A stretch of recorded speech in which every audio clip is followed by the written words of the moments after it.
Good morning, everyone. I hope each one of you is doing really well. And let's begin today's class.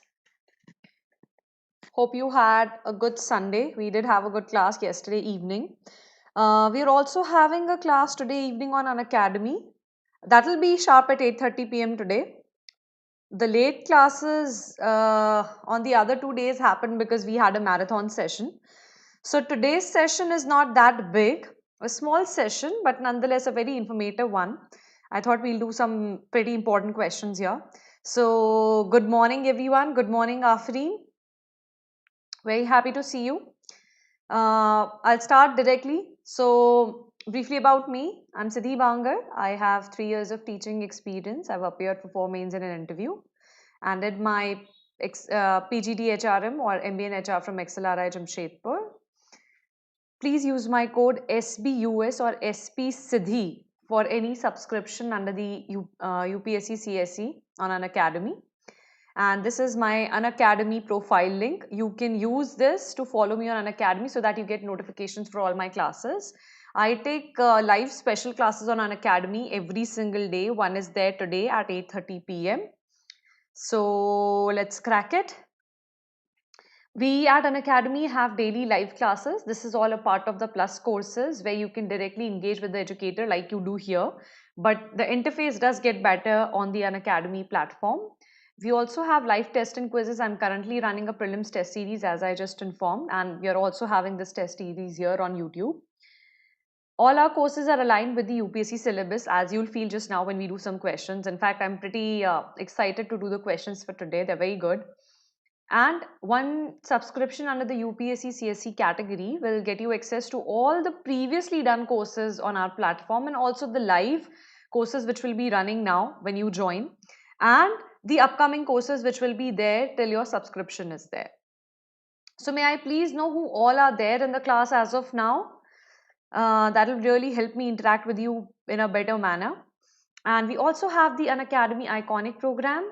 This is a very unique program for a online platform because nowhere else there is a very personal touch attached to a program. So under the Unacademy Iconic program, apart from the benefits you get under the Plus courses, about which I just talked about, you also get a personal mentor who will be there with you throughout the entire journey of UPSC CSE. You can connect with them on WhatsApp, get your answers checked, ask all your stupidest, silliest doubts that you have when you prepare for civil services.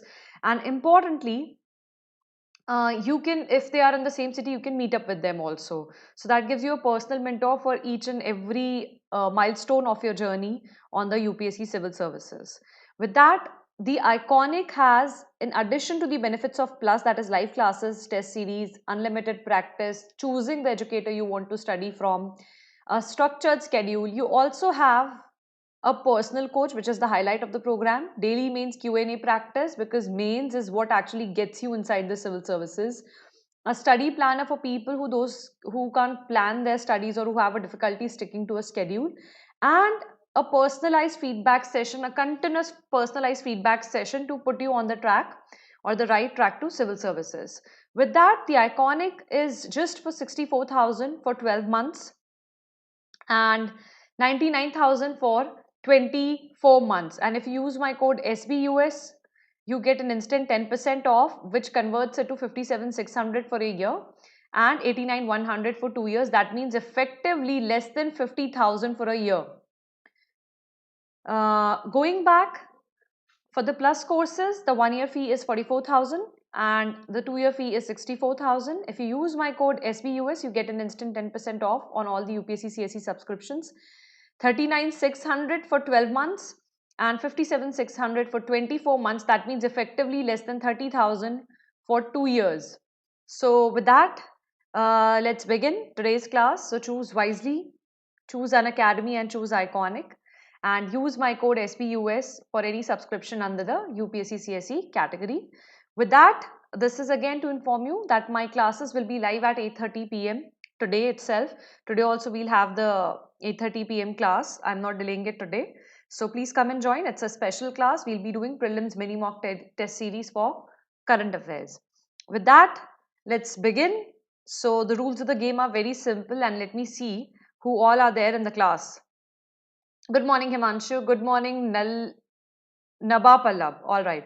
Good morning, Shantini. Good morning, Aditya. Good morning, Ashutosh and Sudipto. I'm seeing Sudipto after a while. So feel free to be wrong here. That's the most important part. However, today we'll have very limited scope to be wrong. Today is more of a learning class. We'll do some really new things.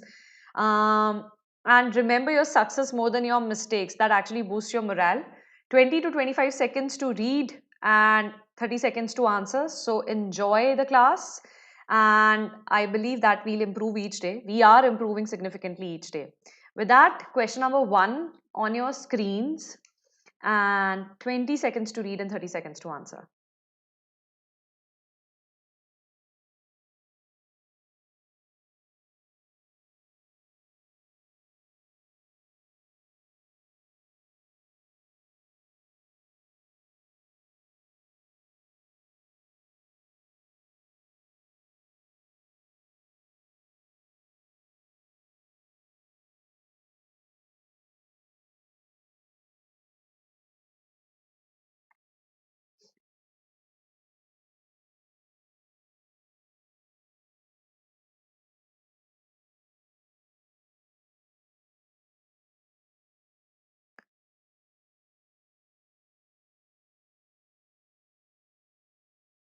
All right, your time starts now. This one is fairly easy. It's been in news since Diwali last year. So let's check it out, what they're talking about.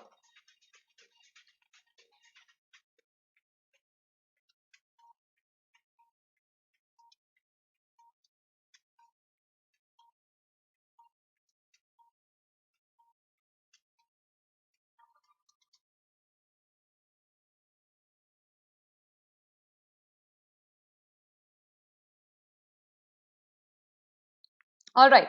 So yes, the correct answer is D. All three are correct.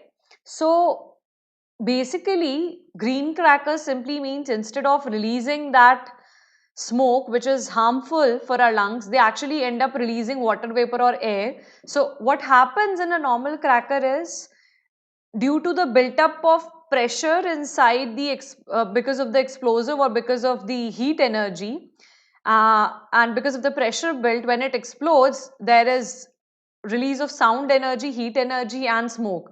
So here, instead of releasing, the entire concept or the physics remains the same in green crackers. Only the smoke that you release is not the harmful smoke that is released in normal crackers. It is water vapor and air or dust suppressants, so that people who are asthmatic, or even it does not actually pollute your environment. So this is after the Supreme Court had a total ban on crackers, but it did relax the ban and allowed for green crackers. So the CSIR, or Council of Scientific and Industrial Research and Neely Institute, they came together and developed some green crackers. So this was in news in October 19. And this organization, Petroleum and Explosive Safety Organization, is based out of Nagpur, Maharashtra. The head office is in Nagpur, Maharashtra, and they regulate all the explosives safety or the firecracker industry in India. So this is about it. If you want to read more about them, you can read on this article in the Hindu, which came in October 19. So these green crackers are basically safe water releaser because they release water vapor. That's why SWAS, safe thermite cracker. They do not harm in the way the normal crackers do, and safe minimal aluminium. So that means they use minimal amount of aluminium, which is usually used in crackers, is not very helpful for the environment.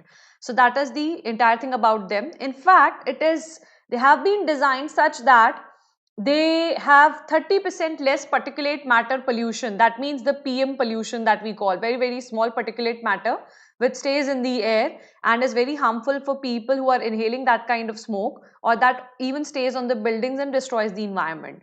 So with that, this is a treat for you. This is actually a picture taken from somebody. It was there in a shop, and so he said green crackers should actually look like this. So he basically placed on top of green crackers certain stickers, or he in fact make fuljharis out of these radish to make them look like green crackers. They were basically making fun of green crackers. because they're not as effective. You actually don't derive that kind of joy as normal crackers, but people should get used to it. Yes, Ashutosh, that's why. So your SWAS is safe water release, safe thermite release, and safe aluminium release. Is that okay? Aditya, it was D, and Naveen, it was D. All right. Good morning, Rajesh. All right, let's come to question number 2. Very easy, but we'll study the new arrangement to borrow a little bit more in detail. So I'll start the time right now. Yeah, and these are the green patakas.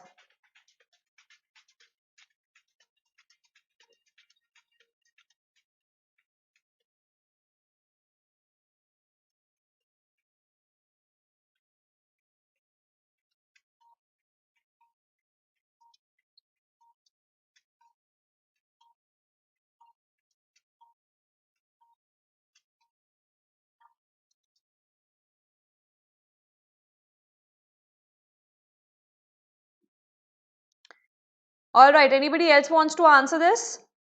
I just got an answer from Naveen as of now. And the answer is Himanshu has answered it correctly. It's D. It's International Monetary Fund. We will study the new arrangement to borrow a little bit more in detail. Okay, let me see what other answers are here. So Afreen, Naveen, Ashutosh, Shantani, it's not A, B or C, it is D. International Monetary Fund has this kind of funding mechanism. So we'll actually study what it is about. So are you guys aware that in the IMF there is a quota? Yes, Sudipto, you're correct. So are we aware that in the IMF there is a quota given to each country? So quota means this is, say for example, India has a quota of 2.5%. That means of the total funding of IMF, 2.5% will come from India, and in absolute collaboration or corroboration to this, India will have its voting rights, which will be slightly less than 2.5. Right? So your voting rights are commensurate with the amount of money you give to IMF. So this news was in there because there was supposed to be, so IMF reviews its quota system every 5 years, right? So this time the US said after the 15th review that we want you to extend the existing quota system for another year. That means why? Because USA said it did not wanted to dilute its own quota structure. USA has approximately 17 point something quota percentage and 16.25% voting rights. So given the structure of IMF is changing, given the structure of international economy is changing, India and China are vouching to have a higher quota and consequently higher voting rights. And USA does not want to give a share of its voting rights to China. So based on the pressure from IMF, based on the pressure from US, IMF decided that for another 1 year, they will continue with the existing quota mechanisms and then they'll put it under review. So if you are following the existing quota mechanisms, then where do you get the funding from? Because you're not increasing your funding. So new arrangement to borrow is a secondary source of funding for IMF apart from the quota. And then there are bilateral borrowing arrangements wherein IMF gets money through country on country relations. It asks the country to give it more money and the country supplies it with money. And in new arrangement to borrow, you have a consortium of countries which are ready to lend money to IMF for its day-to-day functions. So IMF was not expecting that people will actually agree to it, but given that people have a lot of faith in IMF and it's a very, very old institution, this 1 year they have agreed to actually let the quotas be. So this is the entire thing why it was in news. Now let's see what new arrangement to borrow is all about. Not the veto power, Aditya. I will tell you what are the 4 things. No, Naveen, it's not the reserve tranche. We'll actually discuss that what it is. And Aditya, to answer your question, the payment quotas are given on 4 parameters. Country's GDP, its economic openness, its economic variability, how much is the variation in your economics. So it can be both the sector variability, what types of different sectors are contributing to your economy, and the second is how have you performed all through these years. So what is your economic variability? Are you a strong contender in the world economy, or you just have a flukes of spikes of economy in between, right? So ours is a considerably stronger and stable economy. China is a strong and stable economy. They have been doing well for the past 10-15 years. And fourth is the international reserves. Is that okay? Yes. So Aditya, uh, the entire demarcation of the quota is done in the form of SDRs only. SDRs is kind of a currency. These are the parameters based on which you are allotted the SDRs or you are allotted the quotas. So that's what I'm talking about. Is that okay, Aditya, Naveen? So let's actually discuss this new arrangement to borrow and the BBAs, the bilateral borrowing from countries, that was started in 1998. All right. The new arrangement to borrow was started in 1998, where a couple of countries will agree to lend money to IMF whenever it requires. And the second one, the bilateral borrowing from countries, it started after the 2008 financial crisis, so that IMF can lend money to people if it is required. It can mobilize additional funds. So let's see. However, given what USA has been doing, it has left the IMF members very frustrated, extremely frustrated, that even after doing so much reforms, we are not getting enhanced voting rights. So let's actually check this out. And now the IMF has agreed that it will review the quotas before the end of 2023, which is the 16th review undergoing right now. All right. So let's see. India's quota as of now is 2.76, China is 6.41, and USA has the highest share of quota, that is 17.46, with a vote share of 16.52%. Alright, giving it a unique veto power over crucial decisions at the IMF, like this one itself, many of which require a super majority of 85%. So if USA is on one side, then obviously the decision goes to favor that side because USA has the highest voting share. Now, coming here, for this review, US Congress did not give the approval that the voting rights should be changed, and that's why they have stopped. So these are the two links that are there, which you can go and read where it was talked about. But let me talk about the IMF's funding. Where does the funding come from? All right. Okay. So the IMF funding, as Aditya mentioned, yes, IMF resources is counted in special drawing rights in billions. So as of March 2020, as per the IMF website, the money that they get from quotas is 477 billion SDR. New arrangement borrowing is 182 SDR, and bilateral borrowing arrangements 318 SDR. All right. Based on that, they can lend 320, 143 and 252 from the respective categories. So if they have 972 billion of SDR resources, they can lend 715 billion SDR. Talking about the new arrangements to borrow, is a number of member countries and institutions on a standby to lend additional resources to IMF, second line of defense of supplement to IMF resources. All right. So here there are 40 participants in the new arrangements to borrow, which can actually send money to IMF. It was used for 10 times between April 21 to February 2016.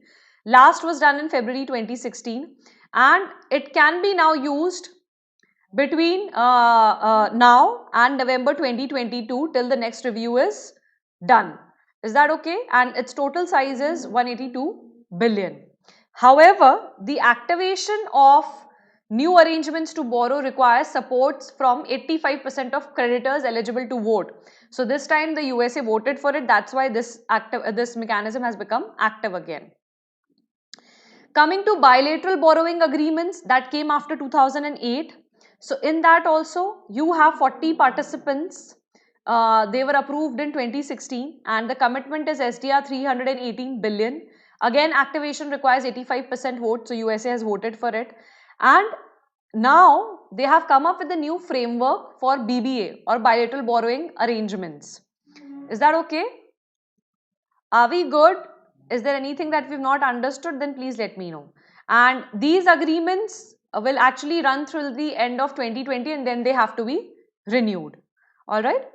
So with that, let's move on to question number 3. Again about USA, the special 301 report. where is no option? Trishna, I was explaining a question. So that is why. Now you have the question on your screens. So 15 seconds, 30 seconds, for 20 seconds to read and 30 seconds to answer.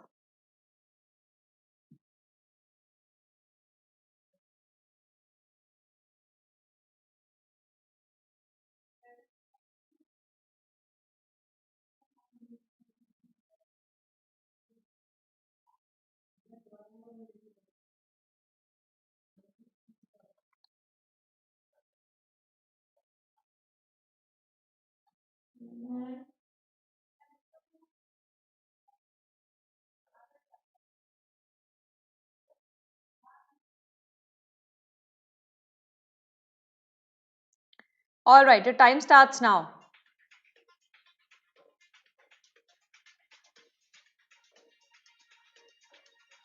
Good morning, Ram. Yeah, this is a fairly easy one. We keep hearing about it.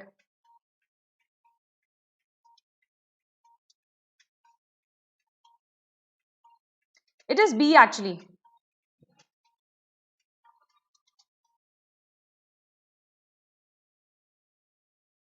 Yes, it is B. Only this is correct. This is actually given by USTR, United States Trade Representative. So it's an organization under the US government. They actually come out with this special 301 report. So it's, I think United States is the only nation which actually has this kind of report, where it places the countries in the priority, foreign countries priority watch list or watch list based on their intellectual property laws and legal regulations. All right.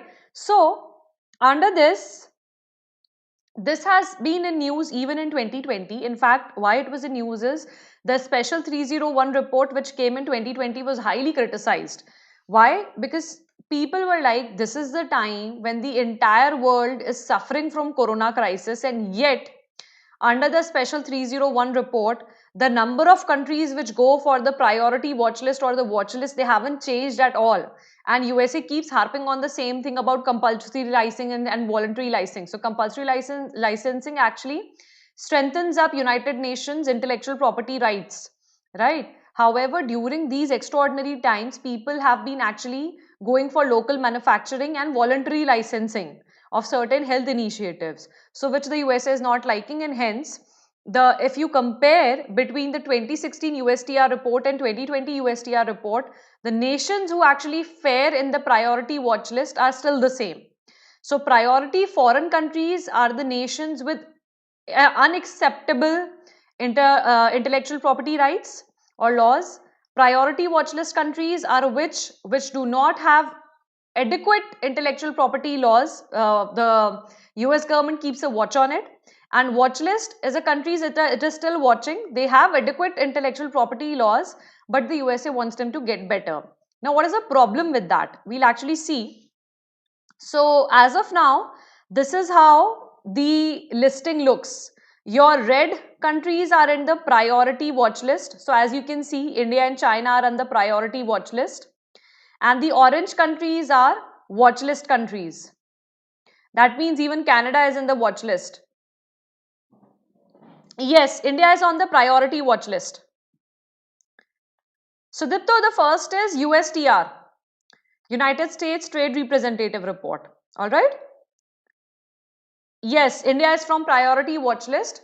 So the problem with this thing is, why is it important? Why are we even studying it? See, what happens is USA gives GSP or Generalized System of Preferences. So the first thing is, it gives certain benefits to people, to countries which are least developed countries or which are not doing economically well or which require protection. So the US government gives them specialized tariffs. It does not put heavy import duties on them. They get import duty quotas. India also has benefited from the generalized system of preferences for a while now. However, very recently, I think in May or June of last year itself, India was removed from the GSP. They said India has enough money now. India is a member of India has been invited to G7 also. India is a member of G20 countries also. So they are a part of fastest developing countries and developed countries. So India does not require any generalized system of preferences now. And we do not get adequate intellectual property support in India. So saying that, they removed us from the generalized system of preferences. So even when Trump came inside in February, India tried to actually talk them out with that, but they did it even before Trump came in, and they never budged from that position. So that is one point. The second point is, here is that if you are in a priority watch list, then the US government can initiate dispute settlement proceedings against you in the WTO. In fact, this is what they did against China in 2018 when there was US-China trade war. So they have instituted dispute resolution proceedings against India also in the WTO once you are there in the priority watch list. And the third point here is your GSP or generalized system of preferences and the MFN status or the most favored nation status are both tools and mechanisms from the WTO. The only difference is MFN applies to every state irrespective of anything. So unless if you're withdrawing the MFN status, that means you're not giving that country, treating that country at par with other countries. So it does not distinguish between rich and poor. However, the generalized system of preferences distinguishes between least developed countries and developed countries. Namaste, Abhishek. So this was about it. Let's come to question number 4. Kartarpur Sahib has been in news for a while now. So let's see. 15 seconds to 20 seconds to read and 30 seconds to answer.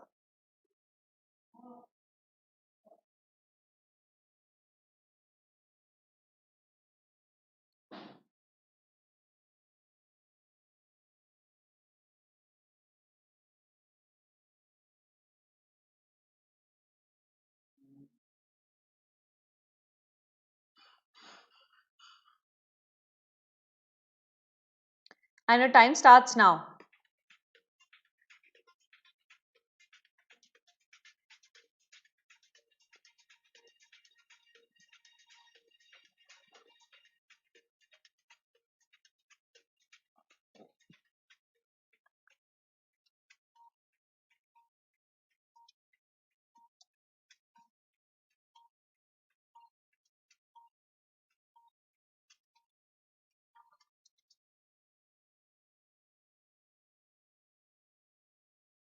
All right, any more answers?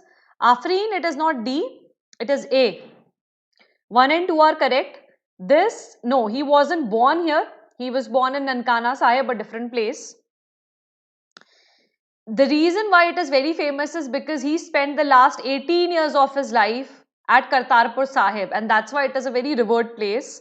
And yes, the Kartarpur stands on the bank of Ravi. And yes, Imran Khan has allowed for a visa-free border crossing to the secure corridor with to Kartarpur. So Kartarpur is in Pakistan, and we have the Dera Nanak Sahib in India. So let's actually see. There is this picture of him here. So this is basically the distance between these two places is just 2 kilometers between the Indo-Pak border and in Pakistan. However, what happened was during the 1965 war, there is a bridge which has been built over the Ravi river here.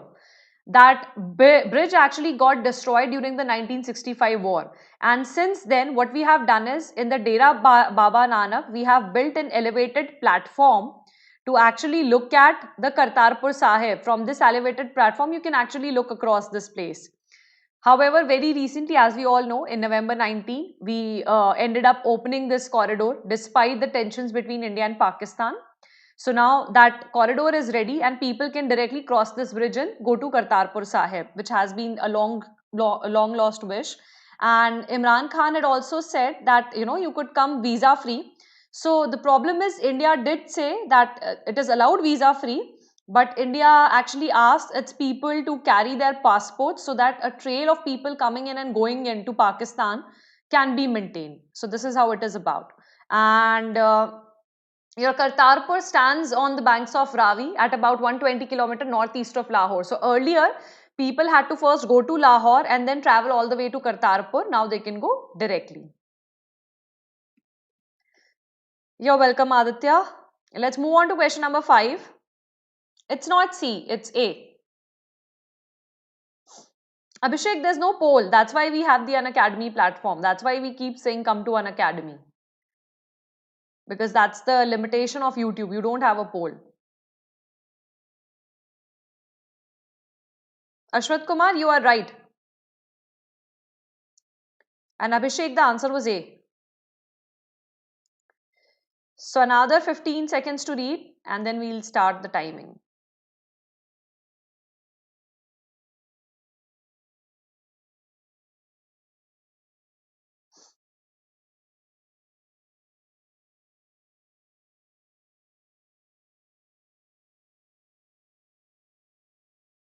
And the time starts now.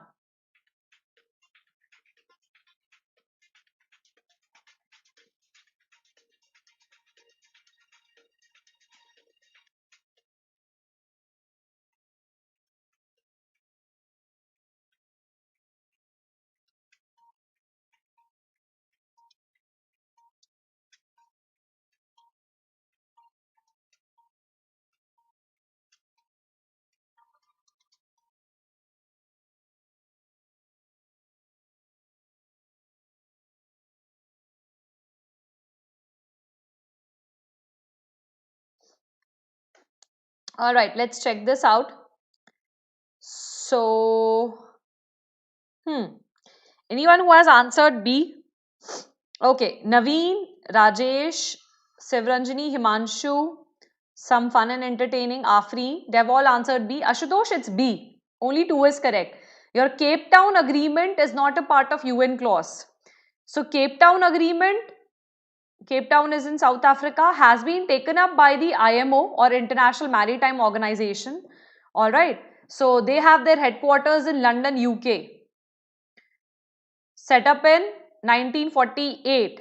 Alright, so this organization has taken it up. UN clause is also a convention which is under the IMO or International Maritime Organization. And yes, the Cape Town Agreement is for illegal, unregulated and unreported fishing, IUU fishing. And it does seek to introduce mandatory safety measures for larger fishing vessels. And India has not certified it yet.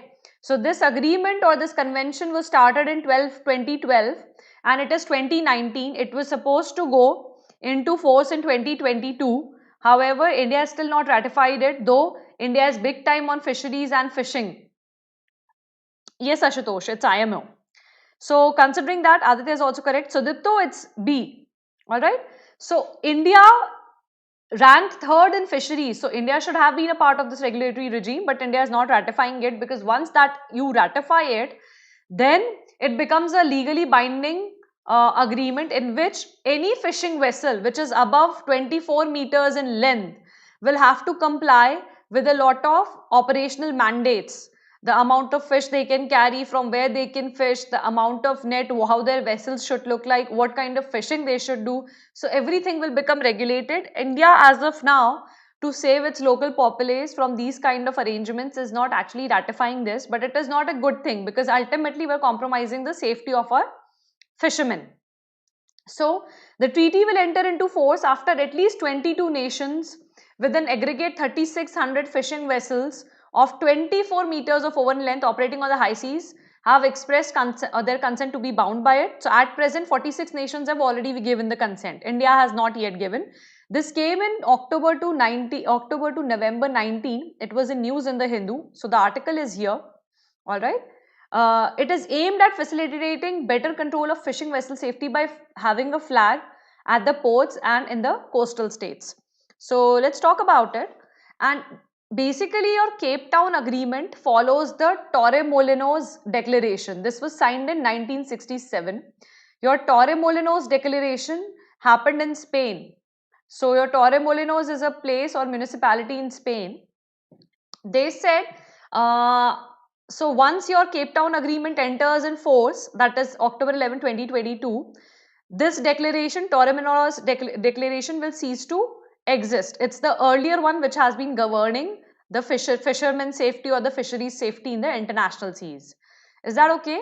As of now, your IMO has 174 member states and its entire mandate is to have safety and security of international shipping and fisheries and to prevent pollutions from ships. So this was about it. Let's come to question number 6. This is a fairly easy one. So 20 seconds to read and 30 seconds to answer.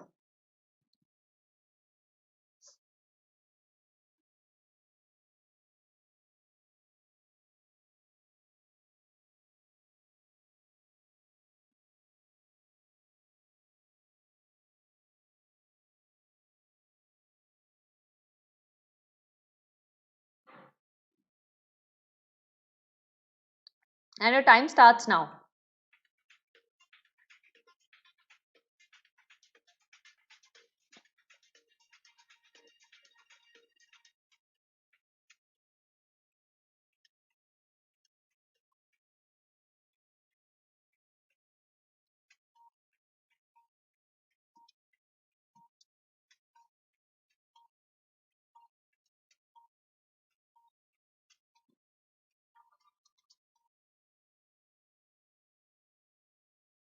Yes, you're right. Ashutosh, Himanshu and Afreen. It is C. Both of these are correct. This was started in the budget unveiled by our finance minister, Sabka Vishwas Legacy Dispute Resolution Scheme. In fact, my father being a GST commissioner, when he is handling the Rajasthan division, so he's the chairman of this. So he tells me that we actually ask people to come in, declare their assets, pay the taxes, and then they can be free. So it's an extremely good scheme. It has helped the government to shore up its revenues by a huge amount. And yes, it provides only a one-time window to the eligible people to declare their tax and dues and pay the same and be free of any consequences under the law in which you haven't paid the tax or hidden money. So it's kind of a tax amnesty scheme. It is similar to Vivad Se Vishwas scheme. We have already discussed the Vivad Se Vishwas scheme. So that is also for the CBIC, the Central Board of Excise and Customs, CBEC. Alright. So there it is. And the scheme has ended. That started in September 2019 and concluded on January 15, 2020. So it has not been extended. The scheme is complete as of now. Let's come to... it's actually for duty payment. Yes, for direct taxes, Naveen. And the Vishwas Se Vivad scheme is for this your indirect taxes, the customs duty, etc. There's no difference, just two different schemes, for one for direct taxes, one for indirect taxes, but both are tax amnesty schemes. So the government actually gets more of its revenue from the indirect tax scheme, that is the GST part. That's why my father kept telling me that there's a lot of pressure. There are huge revenue targets assigned to the customs and the GST divisions, and they have to make sure that they go to each and every enterprise and see if they have not paid their GSTs or their duties on time and ask them to, as a part of this one-time amnesty, pay their dues and then they can go free. They don't have to, they will not be penalized. So Aditya, you remember we already did the Vivad Se Vishwas scheme previously. We did it in a YouTube session only. If you don't remember it, I will discuss it in the evening on the Unacademy session. Alright, question number 7 on your screens.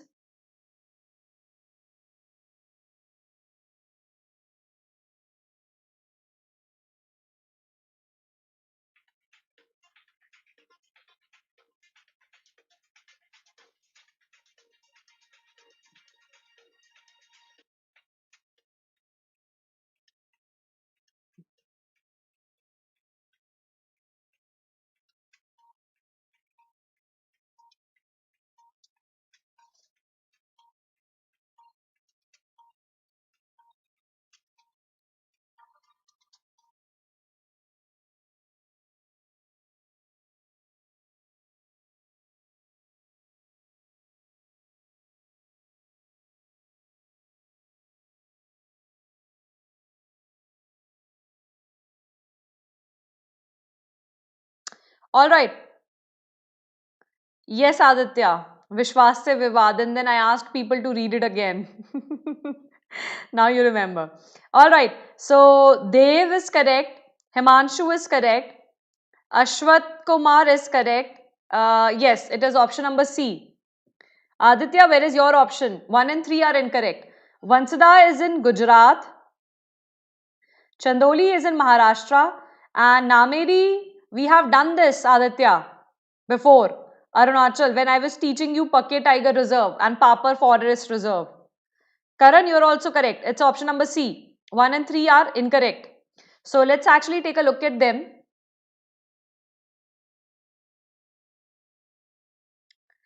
Your Vansada National Park is here at the border of Gujarat and Maharashtra. Alright, it is in the Navsari district of Gujarat. A very, very beautiful place, very, very beautiful national park. Alright.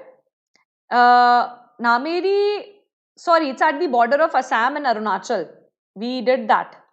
It's here. Is that okay? Dev? Here. Nameri is here. And last one was Chandoli. Chandoli is here in Maharashtra. Alright. So are we good? Nameri is in Arunachal only. Nameri is at the border of Assam and this. And Nameri is not in Assam, but a part of it might lie in Assam, but majority of Nameri lies in Arunachal only. Is that okay, Dev? So these are the three. Alright. Let's move on to question number 8 now. The thermal power plants, I have given the capacities also. So some are small, one is large. Another 20 seconds to read and 30 seconds to answer. So make it incorrect.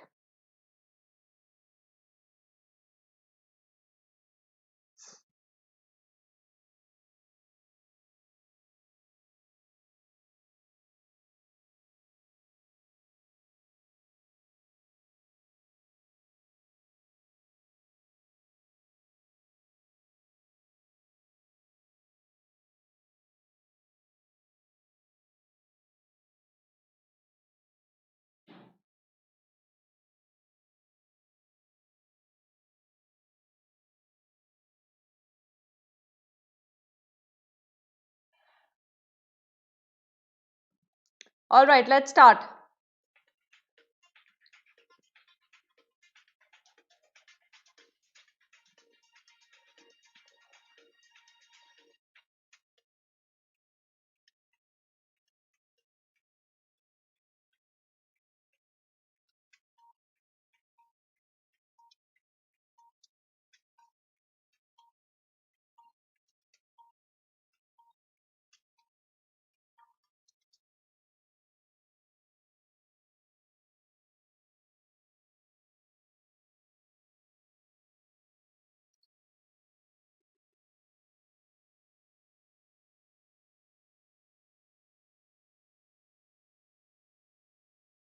Alright, any answers so far?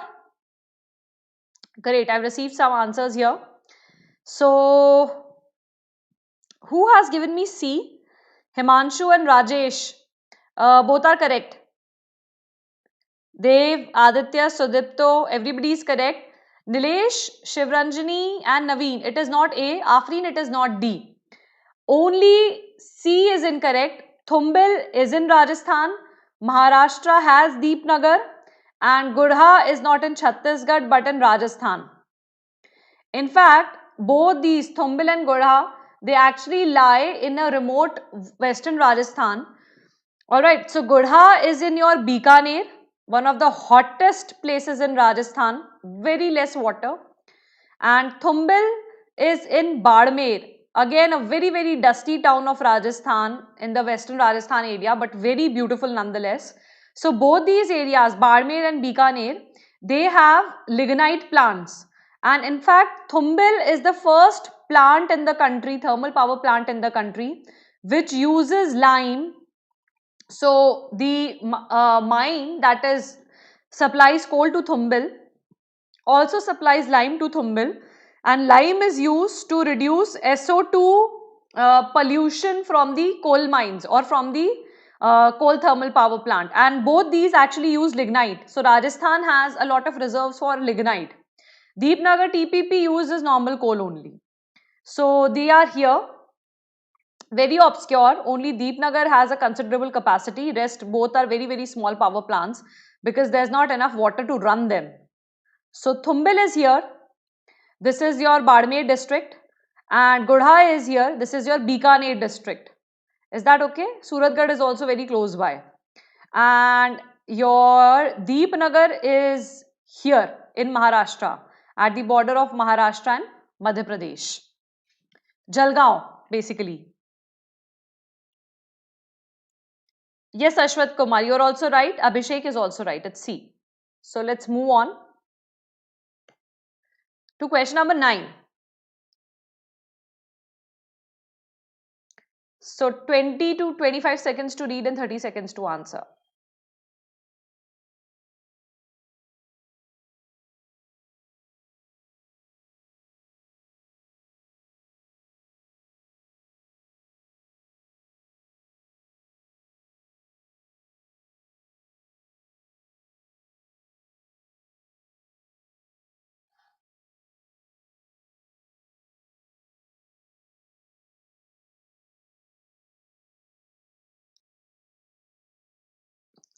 And your time starts in another 5 seconds.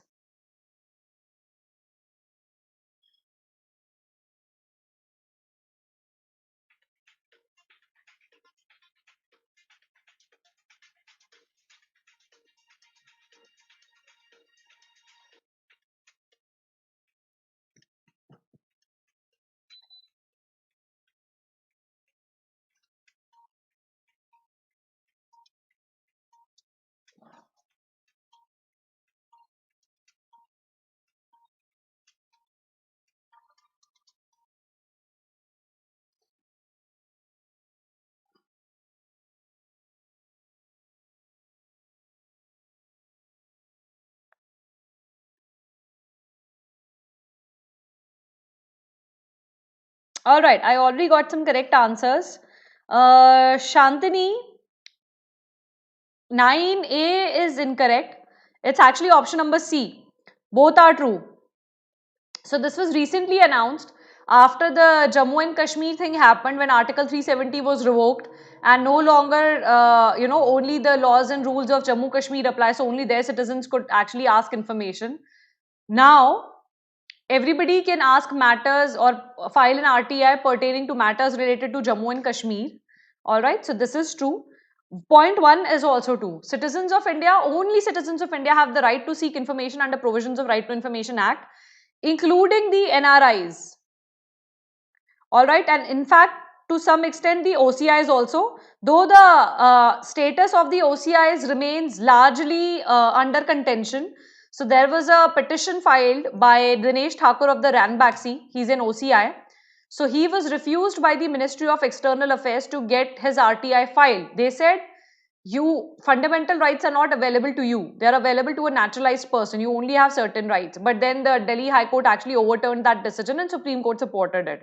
In the NRI's case, we have made too many changes as of late. First, we said that it is not allowed in August 19.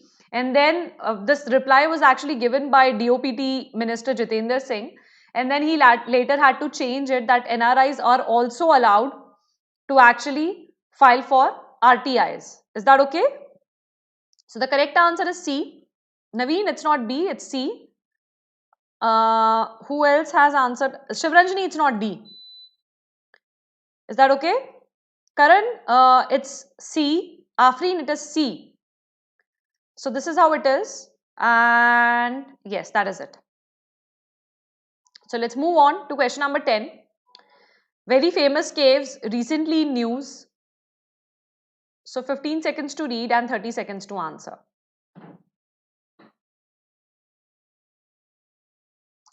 Yes, Afreen, before revocation, it was not under this category. You're right. Because only the domicile rules applied to them. Only the citizens' domicile of J&K could actually file for RTI there.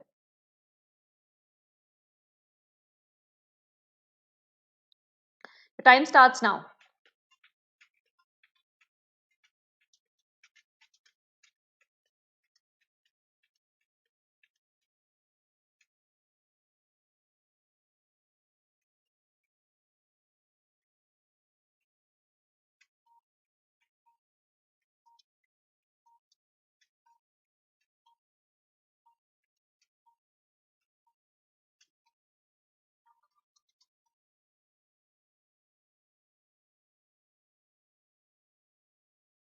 Aditya Tukka. All right. Naveen, Dev, Shantini, Aditya, Ashutosh, Himanshu, Afreen, you are correct. Yes, it is Ambukuthi Hills, Kerala. So the Edakal caves are in news because due to the mining activities and due to the other human activities, we are losing these caves. They are one of the prime example of Neolithic caves in India or Neolithic settlement in India. All right. And interestingly, they are the only place in Kerala where such kind of glimpses of the Neolithic times have been found. No other place in Kerala has this kind of thing. And they're very beautiful, extremely beautiful. I really do want to visit this place. It is in the Western Ghats. I will show you where it is. And it is famous for the petroglyphs from the Neolithic times, which means approximately 6,000 to 7,000 years ago. We are still trying to decipher what those petroglyphs meant. And there is also another script there. The Kadamba script there is also there, which actually mentions the Sheras, which dates back to 3rd or 4th CE, 3rd or 4th century. So it is also there. So there are actually two periods which are denoted at these Edakal caves. So the government has recently constituted a 9-member expert committee so that they can actually conduct a detailed study. In fact, for a very long time, the Western and the Oriental world, both India and the Western world, are trying to get the Edakal caves on the World Heritage Site list of the UNESCO. However, this has not happened, which is pretty unfortunate. And they are trying to see what they can do about the topography and the mining activities that is actually distressing the Edakal caves. Let's take a look at these caves. This is how it actually looks, and it requires some amount of trekking and actually climbing stairs. So it is advisable that people who are only fit and healthy can actually go inside these caves. As you can see, it looks beautiful, extremely beautiful. And Shivranjani and Sudipto, you're also correct. Let's take a look at these petroglyphs also. So these are the petroglyphs that they were talking about, these markings on the rocks. People say they are approximately 7,000 years old. So there are markings of animals and humans. They have been engraved on the rocks a very, very huge time ago. So they're still trying to read it. It's just like the Egyptian petroglyphs. We still don't know the Mesopotamian petroglyphs actually. So that's how it is. Let's move on to the next question. If you are done the sightseeing. Yes, it does, Himanshu. The entire Western Ghats is under the eco-sensitive zone, right? So I'll show you where Idanthankal is. So this is the map of Kerala. All right. So this Edakal caves is in the Venad district, this area. All right. Here is your, at this tip is your Edakal caves. Is that okay? And this is your Lake Vembanad. This is a very famous wetland in Kerala. Followed by Sastham Kota here, somewhere here. And the Ashtamudi Lake here. All these three are the prominent wetlands of Kerala and the only three wetlands in Kerala which are recognized as Ramsar sites.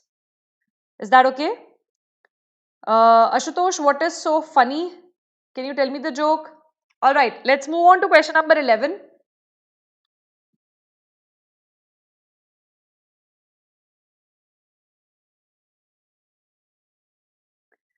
So I'll give you 15 to 20 seconds to read and 30 seconds to answer.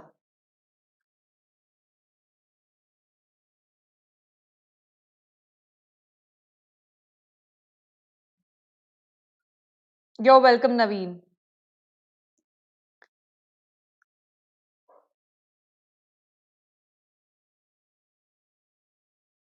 Yeah, Ashutosh, sightseeing. Actually, yeah, you know, when we have pictures now, even when I was looking at it, I was busy looking at it, and then I was like, I'm supposed to teach my students. So that happened with me too. All right. So question number 11 on your screens. Another 5 seconds to go, and then I'll start the timer. Take all the time you want to read. All right. Obed finally came to the class. Very good.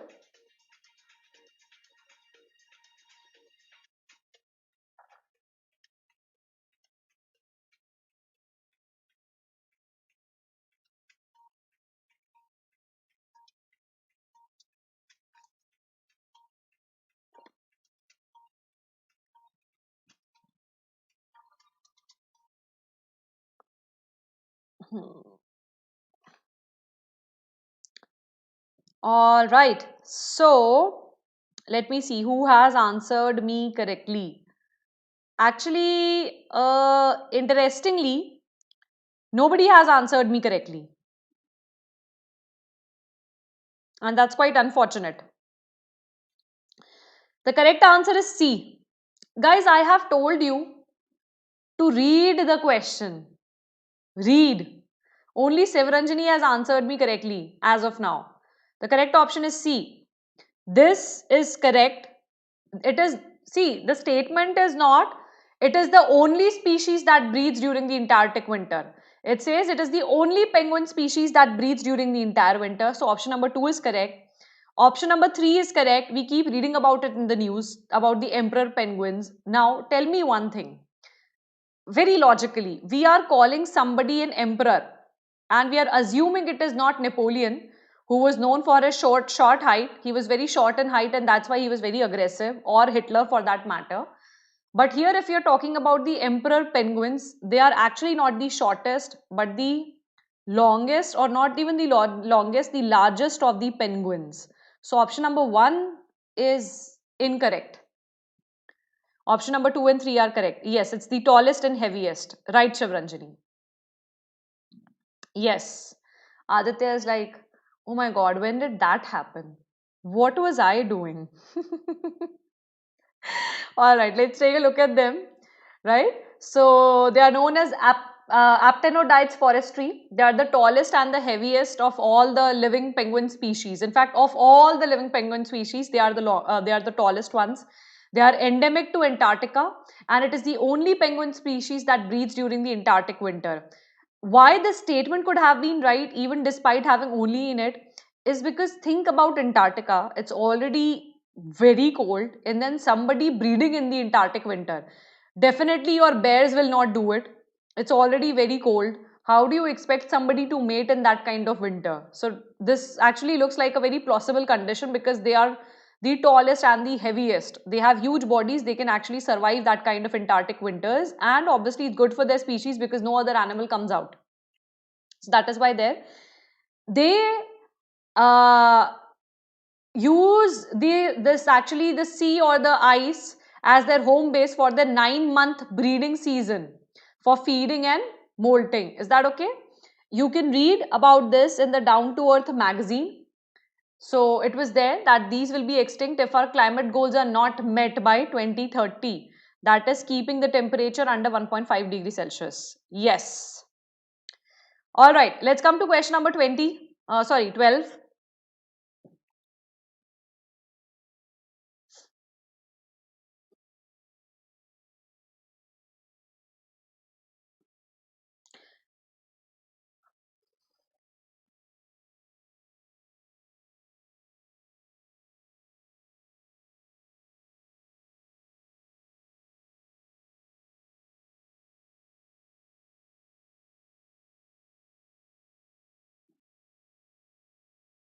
All right, I'm starting the time now. Yes, they are in the IUCN Red List. The emperor penguins are under the near threatened. Yes, they are near threatened. So I will discuss that. They are near threatened.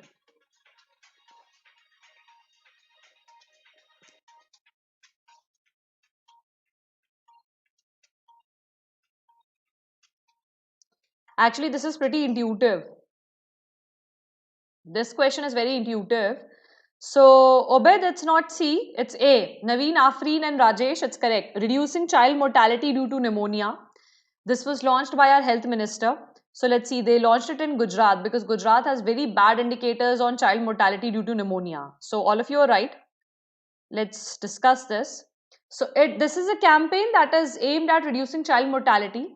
In fact, it contributes to 15% deaths annually of children under age of 5. That means infant mortality. So it contributes approximately 15% to infant mortality. SARS is short for social awareness and action to neutralize pneumonia successfully. All right. It was launched in Gujarat, and as per the health ministry data, under 5 mortality rate in our country, or infant mortality rate in our country, is 37 per 1000 live births, of which 5.3 deaths are actually caused due to pneumonia. So the government's target is to have it to less than 3, from 5.3 to less than 3 per 1000 live births by 2025. And Gujarat is second in the number of child deaths due to pneumonia after Madhya Pradesh. And the state ranked 5th in infant mortality due to pneumonia. So it was launched in Gujarat. That's why the details are here given of that. So under this campaign, children suffering from pneumonia will be treated with a dose of antibiotic amoxicillin, all right, by the ASHA workers. And they can also use a pulse oximeter. My mother uses it very often to actually check your, monitor your oxygen and your heartbeats, to identify low oxygen levels in the blood of a child, and if required, treat him by use of oxygen cylinders. So this was there in the Hindu. All right, they launched it recently, I think in 2019 or January of 2020. You don't have to remember the data, but under 5 mortality, you should know, Aditya. Yes, Dev, you're right. Under 5 mortality, Aditya, you should be remembering. They are important statistics for India. So that should be remembered. Is that okay? So coming back to the emperor penguins, their IUCN status is near threatened. So they are not very threatened, but they will go threatened if you don't actually take care of the climate. Another thing that I want to discuss with this is, all right, for the IUCN red list, this is the criteria. You have near threatened, least concerned, threatened, vulnerable, sorry, endangered, vulnerable, critically endangered, extinct in wild, and extinct. So these are the threatened categories. Your emperor penguins lies here. And your Asiatic lion, your tiger, and your red panda, they all lie here. Is that okay? Yes, Devrola. So that is wild polio free. Obed, Africa has been declared wild polio free. However, the strains of the vaccine polio, they still remain. Is that okay? Himanshu and Obed? So Africa has been declared polio free by the WHO. However, the vaccine strains polio, they still remain, and you can still see the cases coming out in Pakistan, Malaysia, or other places. Right? With that, are there any more doubts? Or I'll close the session for today. I had kept a very small session today. Maybe you should see another recorded video by me today in the evening, later in the evening. Let's see how that pans out. So are we good to go? Any doubts, any concerns?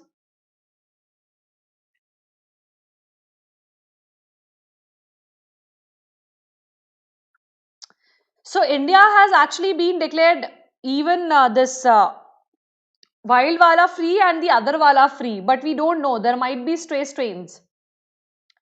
We achieved that status, I think, in 2014, Obed. But about the vaccine strains, we yet don't know. The cases haven't shown up, but if the cases are shown up, we'll have to do something. Himanshu, I'll share the PDF today positively. Now, today I have a little bit amount of time, so I'll be sharing that. So, are we good?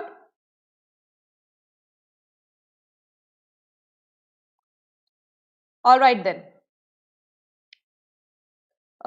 Which part, Aditya? Can you please remind me? Because I think I have missed it out.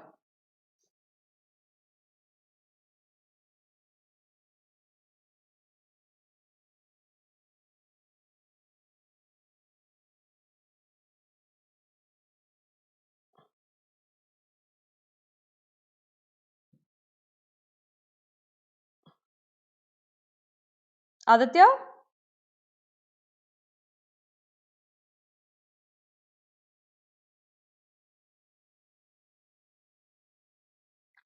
So anything that you want me, can you remind me because I'm forgetting it?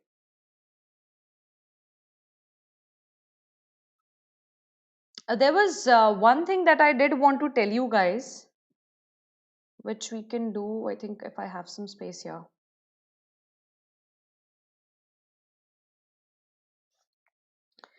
Do one thing, keep an eye on the IUCN status of the species that have occurred in the news. Try to remember the chart and why the chart of IUCN is the way it is. We have discussed that. Aditya, we discussed the National Board of Wildlife yesterday in the YouTube session. So I discussed about its formation. So we actually said that there are 47 members in the National Wildlife Board. You have the representation of the NGOs, you have the representation of the states. It is chaired by the Prime Minister, all right, and you have the representation of the wildlife enthusiast also. So the individual and NGO participation both is there. That's what we discussed. The question from Ashutosh was that, ma'am, is it the largest board? So I told him that there are too many boards in India and I don't know about each one of them. So I really cannot comment on the size of the board. That's what we discussed, Aditya. Is that okay? And then yesterday we discussed another scheme in which we were discussing the board, the National Transgender Wala thing, National Transgender Council. And to add to that, I would just say that there was this guy, Vinod, who was telling me that, ma'am, we do have physical examination for the transgenders. So in that it is, yes, as per the act, there is physical examination of the transgenders, which is being heavily controversial and which is being opposed because it is against human dignity. However, the draft rules 2020, which talk about the National Transgender Council, they do not have any sort of physical examination. Is that okay? Aditya and Ashutosh? So that was what the debate was yesterday, because there used to be a two-finger test for rape victims also, in which you actually go and check the genitalia of the women who was raped, just to check whether she was a virgin before or not, or something like that. So that was also done away with because it was grossly against human dignity. So I think we should have some changes there also. Himanshu, where did mammals come? Mammals, what are you talking about?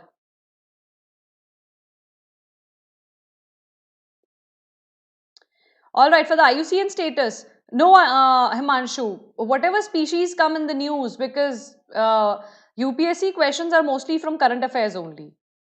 So whatever species is in news, you can actually track them down. That will make your preparation foolproof. Is that all right? So should we close for today? We'll meet in the evening on the Unacademy session at 8:30 p.m. sharp. All right. And tomorrow there will be no class either on YouTube or on Unacademy. Yes, Himanshu. In fact, I think a combined list is available, so I'll share that list also. The IUCN list I will also share, so that you don't have to go run around for it. Yes, Aditya, the National Council for Transgender Persons, the act of which came in 2019.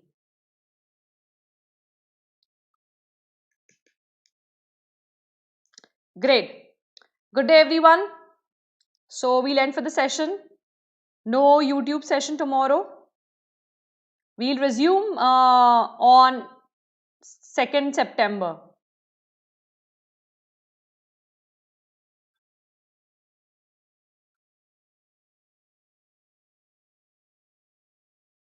Chalo. Thank you and have a good day, everyone.